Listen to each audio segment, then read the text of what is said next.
Hi, this is Carl, and you're listening to the Soulbind podcast.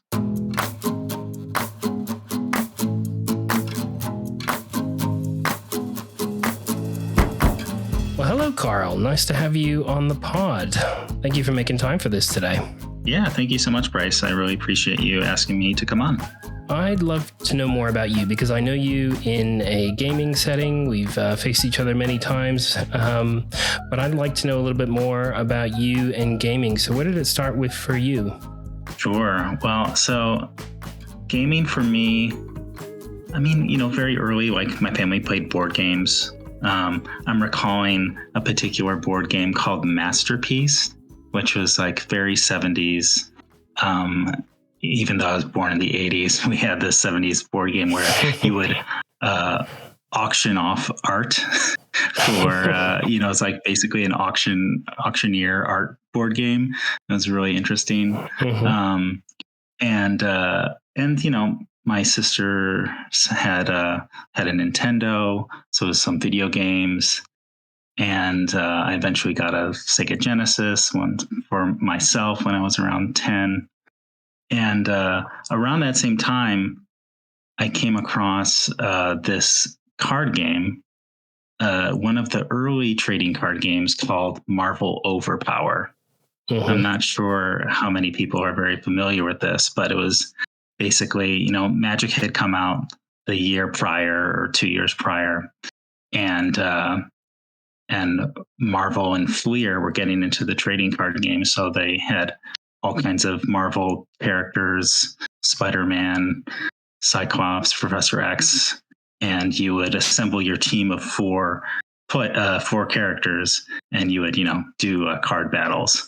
And that was my first real introduction into trading card games. And also because of the time, it was also my introduction into the internet. And corresponding with people over the internet via chat rooms and building a internet culture. And the first website that I ever built was using GeoCities. If audience members are old enough to understand what that is, and I made an Overpower website on GeoCities. And so it's just a really special time where a lot of new things were coming to the fore, and being able to experience those when I was 10, 11, 12. And I can see a lot of foundational things there that laid the framework for you to be into SolForge Fusion, character battling game, a bit of collectability, that sort of stuff there. And then community building. These are all things that I'm sure will come into play later in your story. Were there other trading card games from there that kind of hooked you? Or did you go through a dormant period like some people did before it became active again, your passion for this stuff? Yeah, very much dormant. At the time, I was interested in mostly Overpower. I bought a Magic the Gathering starter deck, but I didn't know how to play, and none of my friends knew how to play, so the cards just kind of sat there. But it was very those ones, yeah. It was very appealing kind of idea of having a deck of Magic cards. Just that idea is so nice for the imagination. Yeah, and I think the art for some people as well, you talked before about, you played this game collecting art, but I remember I had a Super Star Destroyer from Star Wars. I'm sure that's where you're going in your story as well. I had no idea how to play the game. I just looking at the card, was so excited to get it from the shop. So where does Star Wars gaming come in with you? Yeah, just the Star Wars CCG from the 90s. I didn't play that one very much, but I had, I had a couple decks and booster packs and things like that. But yeah, probably. So around the time of 13 is when I kind of got more into music. I'm a musician and composer, and I play bass. And so when I started to play bass and play music with my friends, I stopped playing card games. And I got more interested in classic games, backgammon and classic playing card games. And then a little bit later on, classic board games like Go, for example. And I started to kind of shun the trading card games as like just a complete waste of money. Like there's like great classic abstract games that, I started to prefer. But yeah, so it wasn't until SolForge in 2022 that I actually started playing trading card games again. And then, so what was it like? What did you see an ad online for it? What was that initial hook that got you playing SolForge in 22? So my son is 10 now.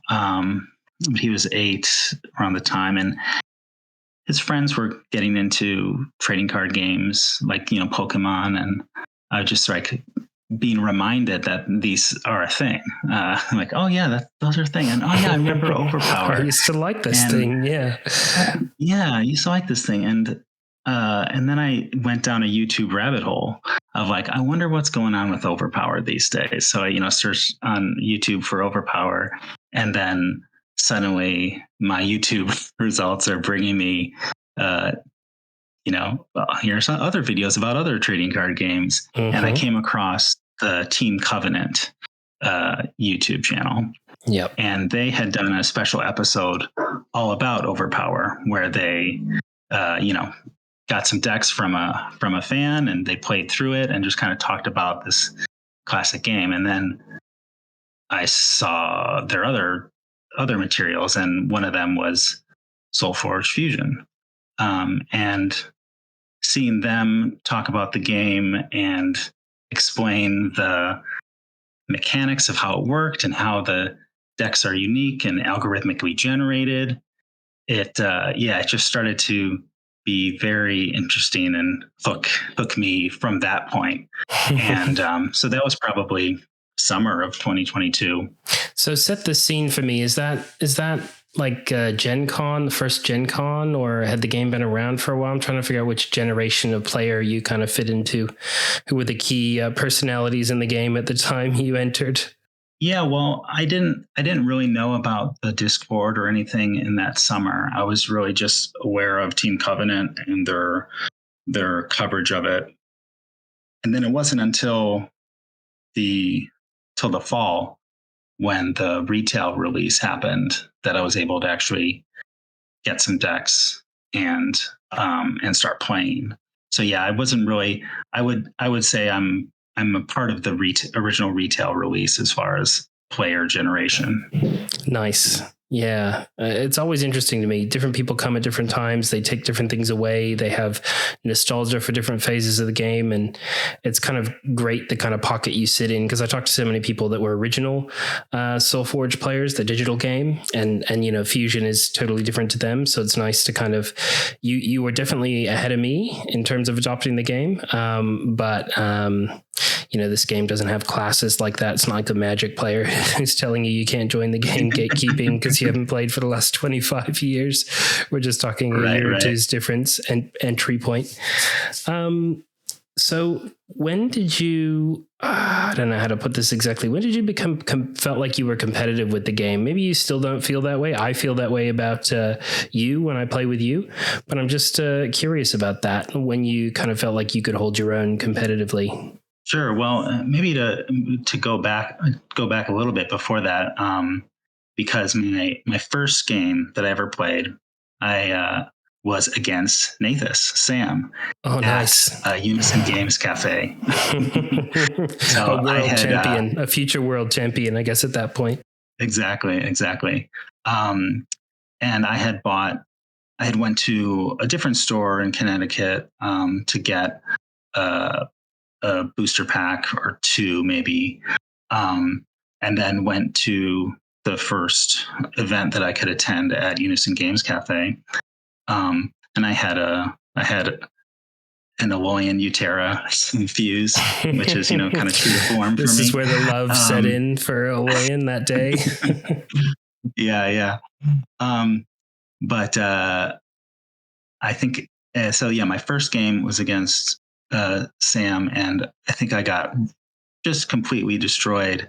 The game ended with Sam at 81 health. He had like a Spring Dryad and all kinds of other crazy things, and it was really fun. Not only because of the game, but also just because of like Sam's demeanor while playing.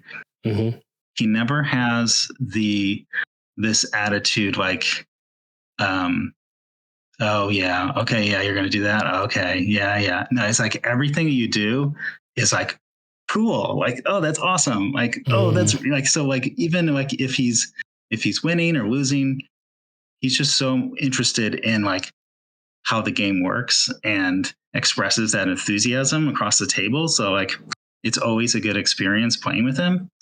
And I think that experience really solidified for me, like, okay, like I have no idea how this game works yet, but I want to keep playing it because there are good people around playing it. I think you've hit on a great point that community is kind of like a really hidden part of the equation. A lot of people maybe overlook or don't consider when they're thinking about getting into a game. You know, a positive, healthy community with people that want to encourage each other and teach other players and have a great time together. That is so much more valuable than sort of the quote unquote best game in the world in terms of rule set or design or something like that. People that you enjoy playing with is just the most intangible, fantastic quality that I think this game has in spades. It's great. Yeah, for sure. So where did you go from there in terms of you played with Sam and you had positive experiences, and did you start playing more online when the digital client became available, or was in-person play kind of it for you for a while? Have you been to any Fuse Fests or Gen Cons or anything like that? Yeah, so I never went to any Gen Cons yet. I was able to go to the second Fuse Fest this past year. And then just kind of like tracking back to your question about like competitiveness, it wasn't. I had started playing on TTS, Tabletop Simulator, pretty soon after I played those first few games at Unison Games Cafe, and that's so early 2023 probably is when I started connecting to the Discord and playing people online. And obviously became aware of like Charge Plated podcasts and Fifth Cycle and the other content was being put together around the game. And I think the first like competitive success I had was during the store championship run in spring of 2023. So I had opened up a pretty strong Bricks rallying deck, hence my love of Alloyin. Foundational moment right there, pulling that thing, as well as your other experiences. The picture's being painted now for why you love blue so much. Yeah, so there's Drix, a rallying inventor, and a betrayer, Asperian steelplate. And I knew the deck was good, but I was trying to find the right pair for it to make it competitive. And I knew I was looking for a few things. I was looking for a Mantis, and I was looking for a Nova that had specific abilities. I needed at level 2 the play 2 Wisp minions, and at level 3 Nova's Might +3/+3 to your board, and then Nova's Touch, turn a creature into a Wisp and give the creature opposing a breakthrough. I knew that those were what I needed. And the reason I needed those things was, and then the other thing I needed creatures with breakthrough, so that I could play Wisps early on, fill up my board, make sure I'm able to replace things with the Rallying Inventor, make sure that I'm building up things with breakthrough so that all these stats have meaning, and basically just do a big board that just keeps getting bigger and bigger and bigger. And that deck took me to first place in a store championship. Wow! And I think it was the first time that I felt like, okay, I think I can figure out something that'll work well, and that might not be what everyone is thinking. Like when they see a particular deck, like, oh yeah, you're going to do this, right? Because a lot of people would look at the deck and like, how does this deck win? So are you the player archetype then? You know how they love to do those like cross sections on personalities in game. Are you the type that enjoys doing something a bit different? You don't like to do what everyone else is doing? Yeah, for sure. I like, not just to be a contrarian, but there is definitely a bit of that. At least But you're I do honest. like, but I do like, I like finding something that hasn't been proven to be good yet. If something is good and it's been proven, then I feel like, well, why do I need to play it? Like, we know that's good, but like, what can I find? What can I play that isn't immediately obvious that it's good, and how can you make it good? And I really enjoy playing against some of your test experiment builds, the ones that are successes and the ones that are failure, because I can see that innovation happening. It's quite fun to see you in the workshop cooking. I remember a while back you were playing around. You've been through your dark shaper phase. You've been through your drone hive phase. You've been through all these phases of experimentation, trying to find a new archetype. And it is really fun to have people in the community that do that. It's a huge part of why SolForge has switched over to limited only events now, because I just really enjoy the watching of the innovation and the ideas and the new archetypes that come out when you create a sandbox, rather than I've got the most competitive thing going, which I don't think in this game you get as much of a stale meta as maybe other games, but that's something that people argue on or off again about certain archetypes or formats or things. It probably leads us really well into the prize tournament that you and I both came first equal in recently, and I'm really keen to know, what was your thinking process leading up to that with the deck that you brought? Was this, again, you trying to do something a bit different, or at this point you knew something was good and did you have any idea you were going to, do as well as you did? Well, first of all, we did do our top cut match, and you did win that match. So that doesn't mean much in technically you came up SolForge. on top. I guess I'm still calling it first equal, but anyway. Yeah. So the Utera half of that one, which is like a Forge Seal Mantis Krogius deck with 5 spells and Darkforge Drain at cycle 2. I purchased a collection of someone's that had given up the game, and that was in one of their sealed decks. And I opened it and sent it to Nathus and Cardboard Newt, and Nathus was like, "Whoa, that deck is insane!" It was like, that gets your attention. I knew it was I knew it was a Forge Seal Mantis Krogius deck. Like, yay! But he pointed out that it was like really, really insane. And he says, well, pair it with the perfect Circe, and you're good to go, right? And it's like, yeah, like that's been done, right? What can we do? What else can we do with this That's thing? not Carl. That's not Carl. No. You need some invention. Exactly. Yeah. It wasn't my style. And at one point so I wasn't sure what I wanted to do with it. I was trying to maybe pair it with a Crux build, but that wasn't really working. And one time, the Creesh brothers got a look at the deck because I posted it in Discord, and they both messaged me saying, that deck is insane. And, if you ever, let me know if you ever want to get rid of it. Yeah.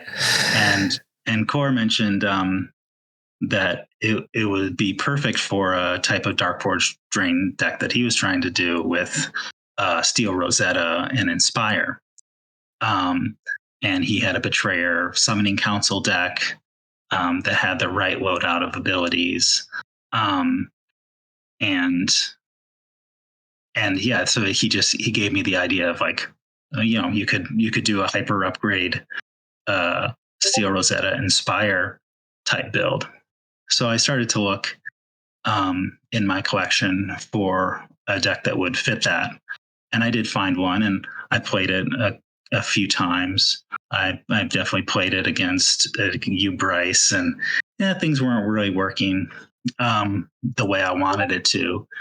And then I eventually found via the GVG sales a deck that had Steel Rosetta Inspire at cycle 2, and it had a Pokemancer, which is one of my favorite cards, and then a Betrayer Utera Charger. And it had I think 4 spells. Things like Sonic Burst and Warmonger Mod, and just like really good, solid spells. And also just beefier creatures, because that was the problem with the other one. Just like I'd play all these small creatures and they'd get destroyed immediately. So I think I had tested it. Maybe I don't think I had ever tested it in a tournament, but just kind of tested it on my own, and knew that it had some staying power, and thought that that prize event was a good event to try to bring it out. And it proved to be a very good event to bring it out, as it turns out. My story is funny for the deck that I brought, because I'm really good at buying a whole bunch of boosters and just leaving a pile there. And then when I feel like it, opening them up. But in a untrue to form characteristic, I guess I got keen to try and find the best stuff for this event. I must have gone through 20 full boosters in an afternoon just trying to find stuff, and I found both halves of this deck in the same booster or within a booster or two of each other. Just a really sweet Dark Heart with lots of enabling for slinging spells, Blight Witch to push through, Dissian Siphon to push the spells through, Indomitable Fiend to be that perfect target for destruction for the two of them, and then Scourge Hydra to clean up with a bit of removal off the death that I've created from the Blight Witch of the Dissian, and has Zarath's Will as well, so free. And then this lovely little green package with Primal Surge for your free spell, Botanimate for some removal transformation, and then just the other key part that I realized later was really important for Darkforge Draining, which is a couple of stampeding creatures, Featherfang and a Keeper. And it just came together really well. I will credit Scuba Toad's website for pointing out some of them as well. I sort of had opened so many decks at that point, my eyes were spinning and couldn't really put it all together in my brain, but these definitely both showed up in the top 3 on SolForgeFusionDecks.com. So I thought, this wants to sling spells, this has a lot of spells, and it has that really important Darkforge Drain cycle 2, which is often the win condition when I play that deck. So it's just package a whole bunch of spells in as fast as you can. Doesn't matter what you're doing for board state. Just make sure you, and often I can get rid of 4 or 5 cards a turn, and then you have some really amazing cycle 2s or cycle 3s, because you're basically pulling all gold at that point. It's like a stealth upgrade deck with the way it churns through cards. But I did a lot of testing. I got to thank Jed and Paul for enduring me time and time again, sort of like smashing, and then they kept trying to find something that could beat it, and I'm like, well, if I can beat all my buddies with it, I'm in with the shot. And it was a really fun event. I'm really pleased that Stoneblade's making this a regular thing, these prize tournaments, that we have something to sort of work towards each month. And super excited. They've got another one coming out shortly. So it's November 23rd if you're in North America, 4 p.m. Eastern. And if you're in Australia like me, it's November 24th at 8 a.m. Eastern Daylight Time. And so what are you doing to prepare for this one, Carl? Obviously, this one's a bit different to the last one. This one is silver, meaning we can bring some other things that are already silver, which is great because my deck is now silver after that last event, or after a couple others I've entered it in. So wouldn't be able to bring it to this if it wasn't. And amazing prizes, like 32 decks to the winner, 1,000 SFG, and today the price of SFG just spiked to 50 cents. So it's a significant prize they're offering, and yet prizes for the top 8 essentially, and a couple other things. Anybody who streams the event gets 4 decks, and anybody who promotes the event on social media platform gets decks. So what are your thoughts about this one, or how you think it's going to be different from the last one? Maybe a bit more unchained with all the silver decks coming in. Yeah, it's definitely going to be interesting. I think it, the first one was advertised as maybe casual, but really it wasn't. And this one is definitely not advertised as casual, and it's definitely going to be competitive. It's interesting. I debated what I wanted to bring to this one. My the crazy Dark Forge Drain deck is still bronze. It only has two wins to its belt, but I'm going to be bringing a different deck for this one. And for this deck, I actually also have to credit GVG and SolForgeFusionDecks.com, because this is an example of a deck or two deck pairs that I had been sitting on for over a year, and then just never thought to pair them until I saw them on SolForge Fusion decks. So it's the green half is like my third best rated green half, and then the blue is my highest rated, and it has Apocalypse, Drix, Steel Eye, an Operator, Nanoswarm, a lot of good scientist synergy cards. So I had actually been previously pairing it with Mecrium and Ghastly Renewal Stitcher stuff, but I pair it with Utera with all the minion spells, Summoning Council, Lycian Rain. There's a Shroudthorn Splicer, a Torg My Guardian, and a Mystical Mantis. And it's an example, I feel like, of two decks, your two half decks that are pretty strong on their own, but they have like some really, really tight synergy. And that when I'm playing the deck, most of the time there's like not a bad play. It's just That's like such a good feeling that you found a fuse, because it can take a long time to find a pairing that does that, right? That just feels really good. Doesn't have those blank spots or those dead hands. Right. Yeah. And I found that it's also not reliant on one particular strategy or another. And that it thrives on building multiple threats at once, and it leaves the opponent in a place where they have to decide what is the bigger threat. Because, there are some decks that certainly have a lot of removal, but most decks have, Dreadbolt, Botanimate, and you can use that once per cycle. And if you're really developing a lot of different threats, it makes it harder for the opponent to counteract it. So there's Steel Eye is a threat, Pocketmancer is a threat, Oak Fathers are a threat, Torg My Guardian's a threat, and like it's crazy that like Drix is actually the least of your worries in this deck, and that's but people will see Drix thing. And then use their burn spell on Drix and then wish they hadn't, right? right, yeah. So yeah, I kind of I like that, or I found that is a strong way to play, just where you're not overly reliant on one particular strategy, but really able to develop in whichever direction that your draw leads you.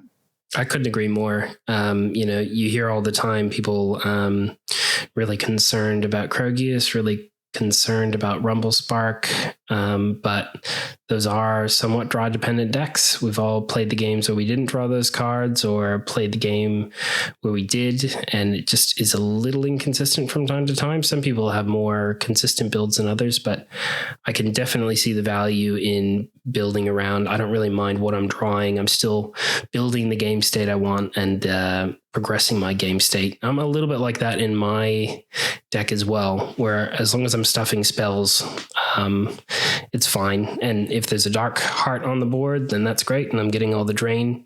And if there's not, that's okay too. It's all kind of leading towards the objective I want, which is studying their hand and their discard, doing some evaluation about what are their chances of eliminating my creature that I'm about to pump. And sometimes you do get that perfect knowledge where you're like, there's nothing they can do about it, and now is the time. Mm-hmm. It's something I learned from playing from Peter a lot, where he always almost feels like he has a perfect knowledge of what's in your hand based on his analysis and memory. And I'm trying to get better at that, because it's quite a skill to have. I'm in awe of him, actually.